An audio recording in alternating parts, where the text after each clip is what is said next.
नमस्कार साथियों। एक बार फिर आपका बहुत बहुत स्वागत है इस प्लेटफॉर्म पर जहां हम पॉलिटी की एनसीईआरटी अध्ययन कर रहे हैं। मैं उम्मीद करता हूं कि आप सब लोग बहुत अच्छे होंगे। आप सभी लोगों की पढ़ाई बहुत अच्छे तरीके से आगे बढ़ रही होगी। लेकिन एक उम्मीद आपसे और है कि आप लगातार इस सेशन को देख रहे होंगे। वह जो भी बातें हम आपको समझाने का प्रयास कर रहे हैं उन सभी बातों को आप समझ रहे होंगे। तो चलिए आज की क्लास को शुरू करते हैं और जो जो भी मुद्दे हैं उनका हम समाधान करेंगे और एक एक टॉपिक को पढ़ते हुए हम आगे बढ़ेंगे। तो कल हमने इसके शुरुआत की थी पॉलिटी के, जिसका हमने कल चैप्टर फर्स्ट कंप्लीट किया था, राजनीतिक सिद्धांत। आज इसके चैप्टर टू में हमें जो इसका टॉपिक है स्वतंत्रता। स्वतंत्रता के क्या मायने हैं, किन अर्थों पर स्वतंत्रता के मायनों को आप निश्चित कर सकते हैं, लोगों में स्वतंत्रता किस हद तक दी जा सकती है, किस हद तक प्रतिबंध लगाया जा सकता है, उसका हम अध्ययन करेंगे। तो इस तरह जैसे इसमें हम देखेंगे कि स्वतंत्रता के बारे में जैसे इसमें बताया गया है कि मानव इतिहास में बहुत से ऐसे उदाहरण हैं जब अधिक शक्तिशाली समूहों ने कुछ लोगों या समुदायों का शोषण किया, उन्हें गुलाम बनाया या उन्हें अपने आधिपत्य में लिया। लेकिन इतिहास में कुछ ऐसे भी उदाहरण हैं जो संघर्षों को प्रेरणादायी देते हैं, है ना। किस तरह संघर्ष किए गए अपनी स्वतंत्रता के लिए, यह स्वतंत्रता क्या है जिससे लोग अपना जीवन देने के लिए तैयार रहे हैं। सार रूप में स्वतंत्रता के लिए संघर्ष लोगों की इस आकांक्षा को दिखाता है कि वे अपने जीवन को नियत और नियंत्रण स्वयं करें, अपनी इच्छाओं, गतिविधियों, आजादियों को व्यक्त करने का अवसर बना रहे। इस तरह हमें स्वतंत्रता के मायनों को बताया जाता है।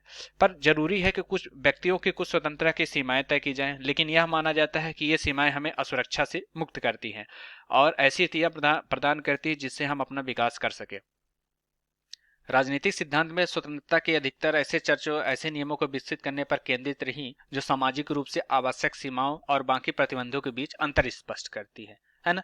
इस पर भी वाद विवाद रहा कि स्वतंत्रता क्या है, उसकी क्या सीमाएं होनी चाहिए जिसके फलस्वरूप किसी भी समाज की आर्थिक और सामाजिक संरचनाएं प्रभावित होती हैं। तो इस अध्ययन इस अध्याय के अध्ययन के बाद जैसे हम क्या समझेंगे कि व्यक्ति और समाज दोनों के लिए स्वतंत्रता के क्या महत्व हैं, है ना। स्वतंत्रता के सकारात्मक और नकारात्मक आयामों के अंतर की व्याख्या करेंगे और यह समझ पाएंगे कि हानि का सिद्धांत का क्या मतलब है।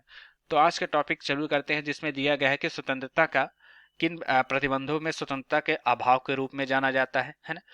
स्वतंत्रता क्या है इसके बारे में जैसे उसमें बताया गया है कि सामान्यतः स्वतंत्रता को प्रतिबंधों तथा सीमाओं के अभाव के रूप में जाना जाता है। इससे मानव को जो चाहे सो करे के अधिकार का पर्यायवाची समझा जाता है।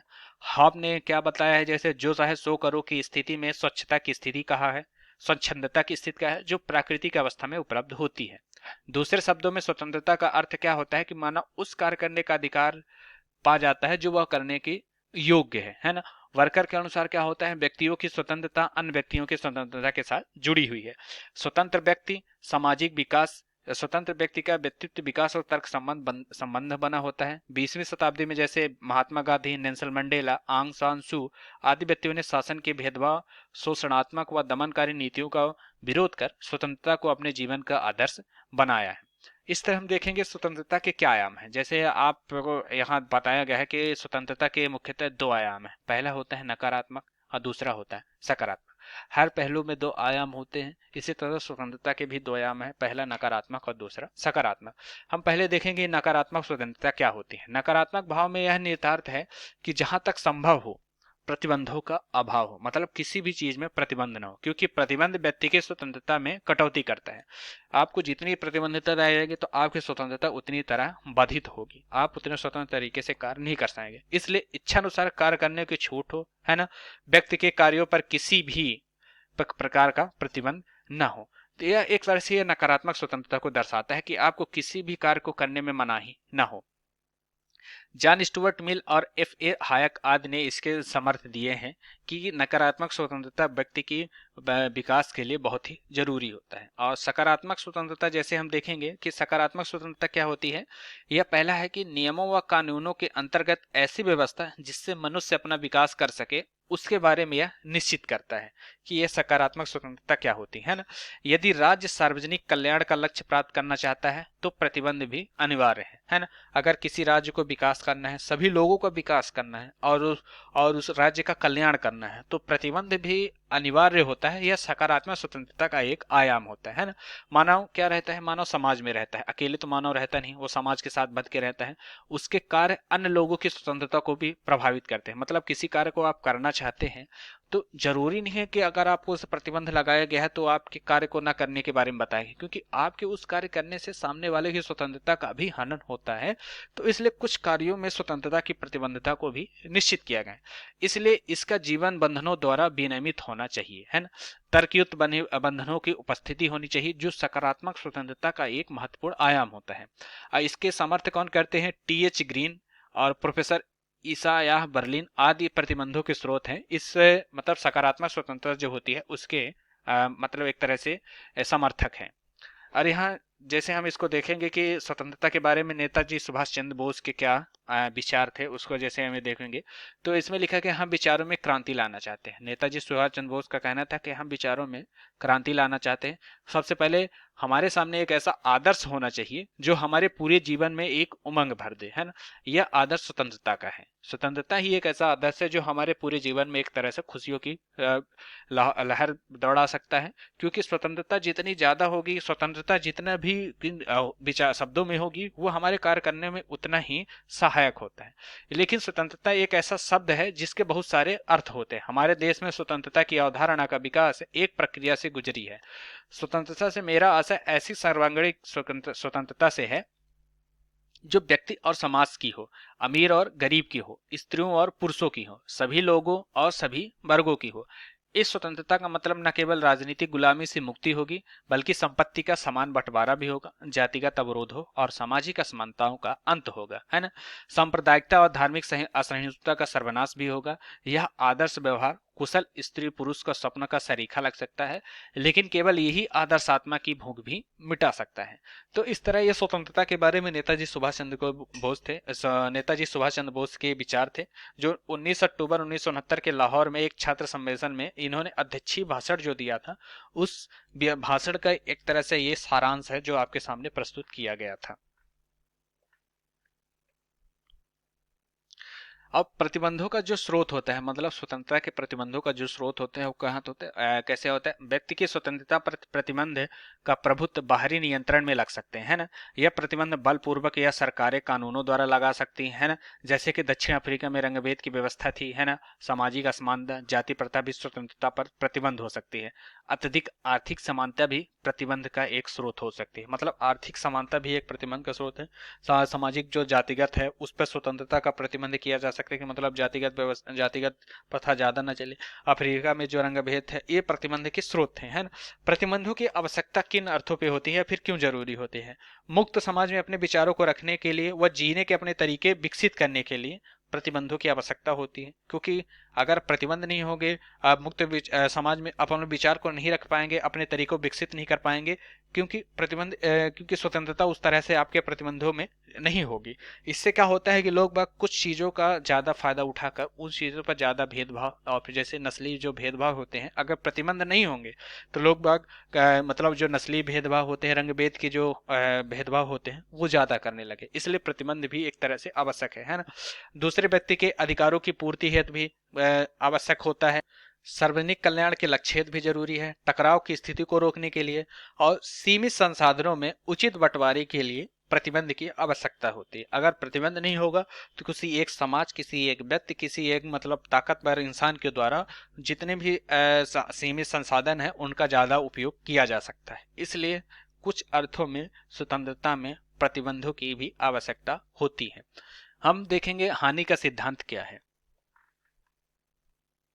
हानि के सिद्धांत में क्या तात्पर्य है इसका? जॉन स्टुअर्ट मिल ने अपने निबंध में ऑन लिबर्टी में जिस मुद्दे को उठाया है उसे राजनीतिक सिद्धांत में उसे हानि का सिद्धांत कहते हैं। मतलब उनकी पुस्तक है, उसका उन्होंने एक निबंध लिखा था ऑन लिबर्टी, उसमें उस मुद्दे को उठाया गया था, उसे को ही हानि सिद्धांत के नाम से जाना जाता है।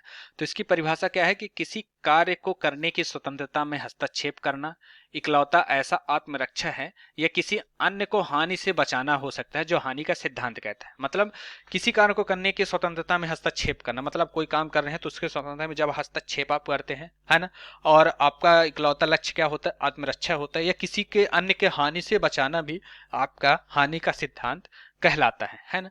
उदारवादियों के अनुसार स्वतंत्रता क्या होती है वो इसमें बताया गया है कि व्यक्ति की स्वतंत्रता को अधिक महत्व व्यक्ति की आर्थिक, सामाजिक राजनीतिक स्वतंत्रता पर बल मुक्त बाजार पर राज्य की न्यूनतम भूमिका के पक्षधर, किंतु अब कल्याणकारी राज्य की भूमिका को महत्व देते हैं।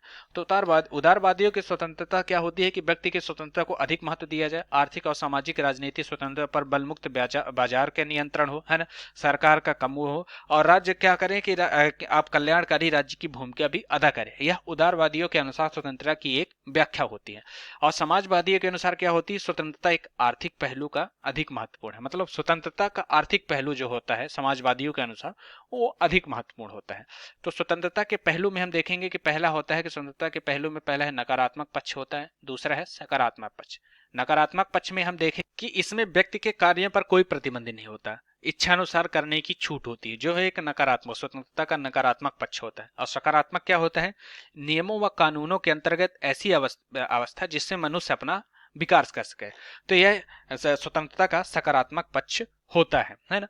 उदारवादियों के अनुसार स्वतंत्रता क्या होती है, जो व्यक्ति को अधिक आर्थिक, सामाजिक, राजनीतिक स्वतंत्रता पर बल तथा राज्य की कल्याणकारी भूमिका को बढ़ावा देता है। यह उदारवादियों के साथ स्वतंत्रता की एक परिभाषा होती है। और समाजवादियों के साथ स्वतंत्रता के आर्थिक पक्ष को बढ़ावा देना, ये जो होता है स्वतंत्रता का मतलब परिभाषा होती है। और स्वतंत्रता के प्रकार में देखेंगे तो पहला होता है प्राकृतिक स्वतंत्रता, जो हमें प्रकृति से स्वतंत्रता मिलती है किसी भी कार्य को करने की, और ये किसी भी मतलब संसाधनों को उपयोग करने की जो स्वतंत्रता होती है प्रकृति द्वारा दी जाती है। प्राकृतिक होती है मतलब वो किसी भी संविधान में, किसी भी नियमों की पुस्तक में उसका कोई उल्लेख नहीं होता है, हमें प्राकृतिक रूप से वो प्राप्त होती है। वह स्वतंत्रता का प्राकृतिक स्वतंत्रता का प्रकार है ना।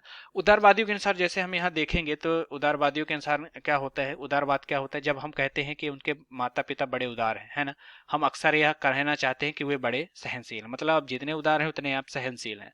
राजनीतिक विचारधारा के रूप में उदारवाद को सहनशीलता के मूल्य के साथ जोड़ा जाता है। मतलब राजनीति में आप जितने उदार होंगे उतने ही आप सहनशील होंगे। उदारवाद उदारवादी चाहे किसी व्यक्ति से असहमत हो तब भी उसके विचार और विश्वास रखने के व्यक्ति को अधिकार का पक्ष लेते हैं। मतलब उनके अधिकारों का हनन नहीं करते हैं, उनके जो विचार होते हैं उनको रखने का भी वो स्वतंत्रता देते हैं। लेकिन उदारवाद इतना भर नहीं है, ना ही उदारवाद एकमात्र आधुनिक विचारधारा है जो सहिष्णुता का समर्थन करती है। आधुनिक उदारवाद की विशेषता है कि इसमें केंद्र बिंदु व्यक्ति है। आधुनिक उदारवाद की विशेषता यह है कि इसमें केंद्र बिंदु इसका व्यक्ति है। उदारवाद के लिए परिवार, समाज, समुदाय जैसी इकाइयां को अपने आप में कोई महत्व नहीं, क्योंकि इसमें व्यक्ति केंद्र बिंदु है। उन इकाइयों का भी तभी महत्व जब व्यक्ति इन्हें महत्व दे।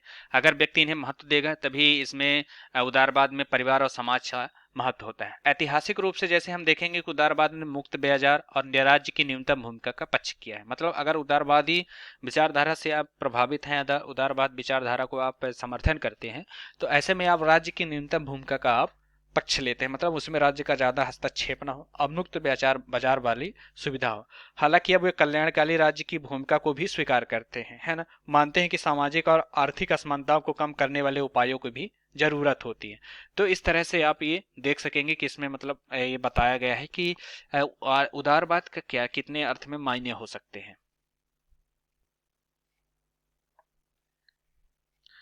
तो हम यहाँ स्वतंत्रता के प्रकार में देख रहे थे। तो पहला प्रकार हमने देखा था प्राकृतिक स्वतंत्रता। इसका दूसरा प्रकार क्या है, व्यक्तिगत स्वतंत्रता। व्यक्तिगत स्वतंत्रता क्या होती है कि व्यक्तिगत तौर पर आपको किसी कार्य करने में कितनी स्वतंत्रता है, आप किन कार्यों को किस हद तक कर सकते हैं, किस हद तक आप में प्रतिबंध लगाया गया है, यह व्यक्तिगत स्वतंत्रता होती है। राजनीतिक स्वतंत्रता होती है कि राजनीतिक विचारों, व्यवहारों और उसके मतलब समुदाय में आपके कितनी स्वतंत्रता है राजनीति में, वो राजनीतिक स्वतंत्रता होती है। आर्थिक स्वतंत्रता आपके आर्थिक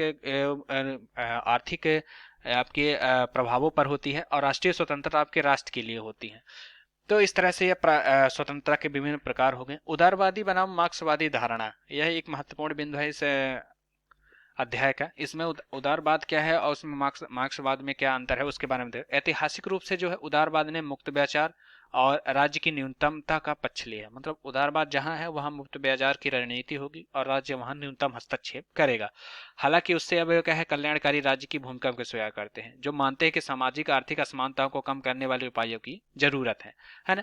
सकारात्मक उदारवादी जो हॉब्स, लॉक थे और लास्की थे, ये इसका समर्थन करते हैं कि कानून व्यक्तियों की स्वतंत्रता की रक्षा करता है। मतलब कानून द्वारा भी व्यक्तियों की स्वतंत्रता की रक्षा हो सकती है, जो सार्वजनिक हित में व्यक्तियों के सर्वोत्तम विकास के अवसर को उपलब्ध कराने के लिए प्रतिबंधों का एक तरह से समर्थन भी जरूरी है ना। उदारवादी व्यक्तिगत स्वतंत्रता को समानता जैसे मूल्यों को अधिक वरीयता देते हैं। वे आमतौर पर राजनीतिक सत्ता का भी संदेह नजर से देखते हैं। मतलब उदारवादी जो होते हैं वो स्वतंत्रता की समानता जैसे मूल्य जो होते हैं उसको ज्यादा महत्व देते हैं और वे आम तौर पर उसका समर्थन भी करते हैं। और मार्क्सवादी जो समाजवादी होते हैं वो सामाजिक जीवन के ढांचे में उपलब्ध आर्थिक स्वतंत्रता के महत्व को देते हैं। मतलब वो बाजार में जो होता है और जो आर्थिक स्वतंत्रता को ज्यादा, मतलब आर्थिक रूप से आपको जितनी स्वतंत्रता प्राप्त है वो मार्क्सवादी विचारधारा के रूप में सबसे अच्छी स्वतंत्रता होती है। स्वतंत्रता की मार्क्सवादी धारणा सभी लोगों के लिए इसके समान हितों की कामना करती है। मतलब वो आर्थिक रूप से सभी समान हो, उसमें किसी प्रकार का कैसे भी, जैसे क्या होता है कि इसमें वर्गों के बोझ में दबे बुर्जुआ और समाज के उसके निहितार्थ भिन्न वर्गों के विभिन्न होते हैं ना। इसके लिए जब तक पूंजीवादी व्यवस्था में या समाजवादी व्यवस्था नहीं आती तब तक वास्तविक स्वतंत्रता संभव नहीं है। मतलब अगर आप आर्थिक रूप से समान नहीं है, कुछ आपके समाज में आर्थिक रूप से मतलब अमीर हैं और कुछ गरीब हैं, तब तक वो समानता नहीं मानी जाती। जब तक आप दोनों लोग मतलब अमीर और गरीब दोनों आर्थिक रूप से जब तक समान नहीं होंगे तब तक मार्क्सवादी विचारधारा के अनुसार वे स्वतंत्रता नहीं है। स्वतंत्रता संबंधी जेएस मिल के विचार, मतलब जो जेएस मिल थे उनके हिसाब से स्वतंत्रता के कितने महत्व हो सकते हैं, क्या उनके विचार हैं। जो व्यक्ति के कार्य को करने के स्वतंत्र स्वयं संबंध कार्य, स्वयं संबंधकार वे कार्य जिनके प्रभाव से केवल कार्यों को करने वाले व्यक्ति पर प्रभाव पड़े। मतलब जो भी कार्य किया जा रहा है उसके द्वारा उसका प्रभाव सिर्फ उसी व्यक्ति पर पड़े जो उसको कार्य को कर रहा है। इन कार्यों व निर्णयों के मामले में राज्य या बाहरी सत्ता पर कोई हस्तक्षेप करने की जरूरत नहीं होती है, इसलिए इसे स्वयं संबंधकार कहते हैं। पर संबंधकार का क्या तात्पर्य होता है कि वे कर्ता के अलावा बाकी लोगों पर प्रभाव पड़ते हैं। मतलब जो कार्य किसी व्यक्ति द्वारा किया जा रहा है तो वो उस व्यक्ति को प्रभावित ना करके बाकी उस पूरे समाज पर उसका प्रभाव पड़ता है और ऐसे कार्य को करने से दूसरे को नुकसान पहुंचाया जा सकता है पर राज्य उस पर प्राथमिक प्रतिबंध लगा सकता है। यह इसे पर संबंध कार्य है। मतलब इससे द्वारा राज्य बाहरी व्यक्ति पर प्रतिबंध भी लगा सकती है ना। तो हानि के सिद्धांत में जैसे कि हमने पढ़ा था कि हानि के सिद्धांत के तहत पर संबंध कार्यों को दूसरे कार्य को करने की हानि होती है। मतलब जो पर संबंध कार्य होते हैं उसके द्वारा किसी दूसरे को हानि हो सकती है, इस कारण से उस पर औचित्यपूर्ण प्रतिबंध लगाया जा सकता है। राज्य किसी व्यक्ति के कार्य व इच्छा के खिलाफ प्रतिबंध लगाने का उद्देश्य किसी अन्य के हानि से बचाना होता है। मतलब अगर राज्य आप पर किसी प्रकार से आप पर प्रतिबंध लगा रहा है तो उसका सिर्फ यही उद्देश्य है कि उसके आपके द्वारा किसी और का हानि ना हो, किसी और की स्वतंत्रता का हनन ना हो। स्वतंत्रता प्रतिबंध के आधार पर किन आधारों पर प्रतिबंध लगाया जा सकता है, जैसे देश की सुरक्षा की बात है तब आपकी स्वतंत्रता पर प्रतिबंध लगाया जा सकता है। विदेश के साथ मैत्री संबंध स्थापित करने के आधार पर भी आप पर प्रतिबंध लगाया जा सकता है। मानहानि होने पर भी आप पर प्रतिबंध लगाया जा सकता है और न्यायालय की अवमानना करने पर, मतलब न्यायालय द्वारा जो आपको दिया गया है, आदेश दिया गया है, उसको ना मानने पर, उसकी अवहेलना करने पर भी आप पर प्रतिबंध लगाया जा सकता है। और पांचवा क्या है, देश की एकता और अखंडता पर जब सवाल आए, मतलब देश की एकता अखंडता पर जो भी अगर आपके द्वारा क्षति हो रही है, आपको नुकसान पहुंचाया जा रहा है, तब आप पर उक्त कार्यों को लेकर प्रतिबंध राज्य व सरकार द्वारा लगाया जा सकता है। और अभिव्यक्ति की स्वतंत्रता क्या होती है। अभिव्यक्ति की स्वतंत्रता जैसे वाल्टेयर के अनुसार, जो वाल्टेयर महान वैज्ञानिक, उनके अनुसार निम्नलिखित कथन में किसी अभिव्यक्ति की स्वतंत्रता का महत्व आंका जा सकता है। जैसे तुम जो कहते हो मैं उसका समर्थन नहीं करता, लेकिन मैं मरते दम तक तुम्हारे करने के अधिकार का बचाव करूंगा। मतलब तुम जो कर रहे हो मैं उसका समर्थन नहीं करता, लेकिन मैं तुम्हारे करने के अधिकार को लेकर मैं मरते दम तक उसका समर्थन करूंगा। ये वाल्टेयर का थे। ओब्रे मेनन की रामायण रिटोल्ड, मीना थूरम के बोलते नाटक, सलमान रुश्दी की सिनेटिक वर्सेज और film the last temptation of Christ का समाज के विभिन्न वर्गों में जबरदस्त विरोध हुआ, जिसके चलते यह प्रतिबंधित हुए और शांति व्यवस्था के लिए प्रतिबंध आसान केवल अल्पकालीन समाधान है, किंतु आदत के रूप में इसका विकास गलत है ना। अभिव्यक्ति की स्वतंत्रता का मुद्दा जो होता है हस्तक्षेप के लघुत्तम क्षेत्र से जुड़ा है। मतलब अभिव्यक्ति की जो स्वतंत्रता होती है उसका हस्तक्षेप उतना नहीं गया, सिर्फ छोटे क्षेत्र पे ही अभिव्यक्ति की स्वतंत्रता पर इसका लगाया जा सकता है।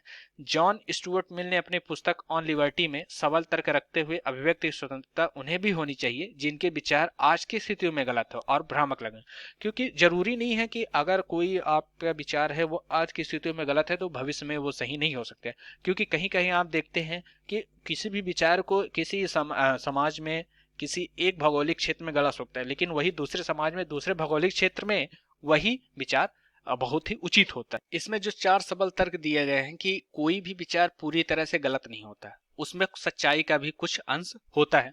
मतलब कोई भी विचार पूर्णतः गलत नहीं हो सकता, क्योंकि अगर वो विचार हुआ है, व्यक्त हुआ है, तो वो कहीं ना कहीं से वो सही भी है। जरूरी नहीं है कि उस परिस्थिति में वो गलत हो सकता है तो किसी दूसरे परिस्थिति में वो सही नहीं हो सकता।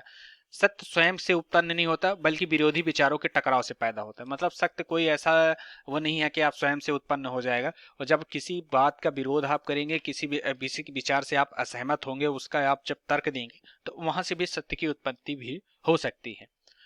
जब किसी विचार के समक्ष एक विरोधी विचार आता है, तभी उस विचार का विश्वसनीयता सिद्ध होती है। मतलब कोई भी विचार किस हद तक सही है या फिर किस हद तक उस पर आप अपना पक्ष रख सकते हैं, तो वो उसी तरह आता है जब उसके विचार की विश्वसनीयता तभी सिद्ध हो सकते हैं। आज जो सत्य है वो हमेशा सत्य नहीं रह सकता। ये कई बार जो विचार आज स्वीकार नहीं किए गए हैं वो आने समय में मूल्यवान भी हो सकते हैं। यह एक होता है जो आपकी स्वतंत्रता का भी एक मूल्य होता है, अभिव्यक्ति की स्वतंत्रता का एक मूल्य होता है। अभिव्यक्ति की स्वतंत्रता पर कई प्रकार प्रतिबंध अल्पकालिक रूप से समस्या का समाधान बन जाते हैं। मतलब अभिव्यक्ति की स्वतंत्रता पर अगर किसी भी विचार को अभिव्यक्त करने पर अगर आज आपके प्रतिबंध लगाया जाए तो वो सिर्फ अल्पकालिक होते हैं, क्योंकि कोई वही विचार आने वाले समय में बहुत ही मूल्यवान हो जाते हैं। तात्कालिक मांग ये अभिव्यक्ति स्वतंत्रता जो प्रतिबंध लगाता है वो तात्कालिक मांग को पूरा कर देते हैं, लेकिन समाज के स्वतंत्रता के दूरगामी संभावनाओं के दृष्टि से यह बहुत खतरनाक है, क्योंकि आप जिस विचार को आप त्याग रहे हैं, कल वही विचार आपके विकास के लिए ज्यादा सुरक्षा होता है। स्वतंत्रता के रक्षा के उपाय के हिसाब से देखेंगे तो इसमें क्या दिया है। पहला, लोकतांत्रिक स्वतंत्रता। लोकतंत्र के रूप में आपको शासन करना, लोकतांत्रिक शासन जो होता है वो स्वतंत्रता का रक्षा कर सकता है। जितनी लोकतंत्रता होगी, लोकतांत्रिक शासन होगा, वो लोगों की स्वतंत्रता में उतनी ही मतलब सहायक होगी लोगों की स्वतंत्रता के लिए। मौलिक अधिकार जो होते हैं, है ना, और लोगों की स्वतंत्रता की रक्षा के लिए होते हैं। कानून का शासन भी एक लोगों की स्वतंत्रता की रक्षा का उपाय है।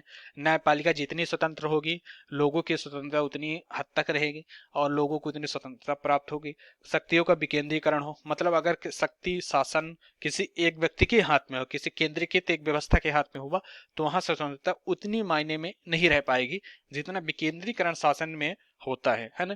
शक्तिशाली विरोधी दल होना चाहिए। मतलब अगर एक कोई राजनीतिक दल शासन कर रहा है तो उसके विरोध में कोई एक शक्तिशाली विरोधी दल भी होना चाहिए, ताकि वो अपनी मनमाना विचारों को न थोप सके, है ना। आर्थिक समानता होनी चाहिए, अमीर गरीब बराबर होना चाहिए, आर्थिक रूप से उनमें कोई असमानता न हो।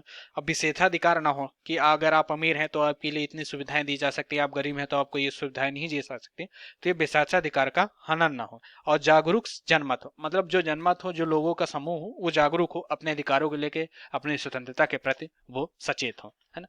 तो 19वीं शताब्दी में जो इसका दिया गया है कि 19वीं शताब्दी में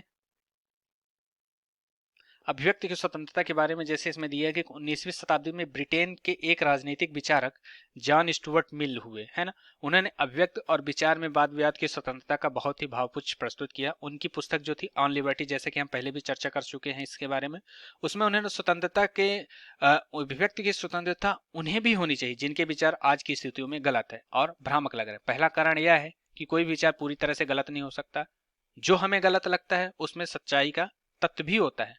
अगर हम गलत विचार को प्रतिबंधित भी कर देंगे तो इसमें छुपे सच्चाई को भी हम खो देंगे, क्योंकि गलत विचार पूरी तरह से गलत नहीं होता, उसमें कुछ अंश तक उसमें सच्चाई भी छुपी होती है। दूसरे कारण से पहले कारण जुड़ा है, जैसे सत्य स्वयं से उत्पन्न नहीं होता है, सत्य विरोधी विचारों के टकराव से पैदा होता है। जो विचार आज गलत प्रतीत हो रहा है वही विचार आगे बहुमूल्य साबित हो सकता है। तीसरा विचार क्या है कि विचारों का यह संघर्ष केवल अतीत में ही मूल्यवान नहीं था, बल्कि हर समय में इसका सतत महत्व रहा है। सत्य के बारे में यह खतरा हमेशा होता है कि एक विचाराहीन और रूढ़ उक्ति में बदल जाएगा। जब हम इसे विरोधी विचार के सामने रखते हैं तभी इस विचार की विश्वसनीयता, मतलब सत्य कितना सत्य है, ये इसकी विश्वसनीयता तभी सिद्ध होगी जब उसे हम किसी विरोधी विचार के सामने रखते हैं। अंतिम बात यह है कि हम इस बात को लेकर निश्चित नहीं हो सकते कि जिसे हम सत्य समझते हैं वही सत्य है। कई बार जिन विचारों को हम किसी समय में पूरे समाज में गलत समझा और दबाया जाता है, बाद में वही सत्य पाया जाता है। कुछ समाज में ऐसे विचारों का दमन करते हैं जो आज उनके लिए स्वीकार्य नहीं, लेकिन यही विचार आने वाले समय में बहुत मूल्यवान सिद्ध हो सकते हैं। जैसे अगर पुराने समय में आप देखेंगे कि सती प्रथा जो एक बहुत ही गलत प्रथा थी, आज के समय में तो आप समझदार है कि हाँ सती प्रथा गलत है, बहुत ही गलत होता था, लेकिन उस टाइम पे क्या होता था, जैसे अंग्रेजों द्वारा जब इस पर प्रतिबंध लगाया गया तो हिंदुओं द्वारा ही इसका विरोध किया गया।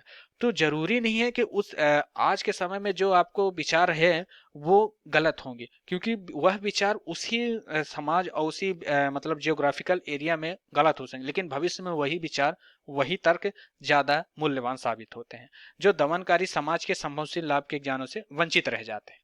इस तरह एक विरोधी विचार तभी तक सत्य, अगर सत्य तभी तक पाया जाएगा जब उसे आप स्वीकार करेंगे। अगर वह आज गलत है तो उसे कुछ हद तक स्वीकार करने की प्रेरणा होनी चाहिए, क्योंकि भविष्य में वही विचार, वही तर्क आपके लिए एक बहुमूल्य रूप से अच्छा होता है।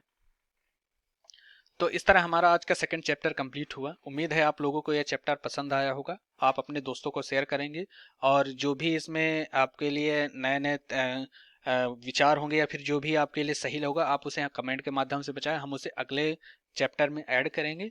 और इसी तरह आप अपना प्यार बनाए रखें। तो धन्यवाद आप सभी लोगों का हमारे साथ जुड़ने के लिए।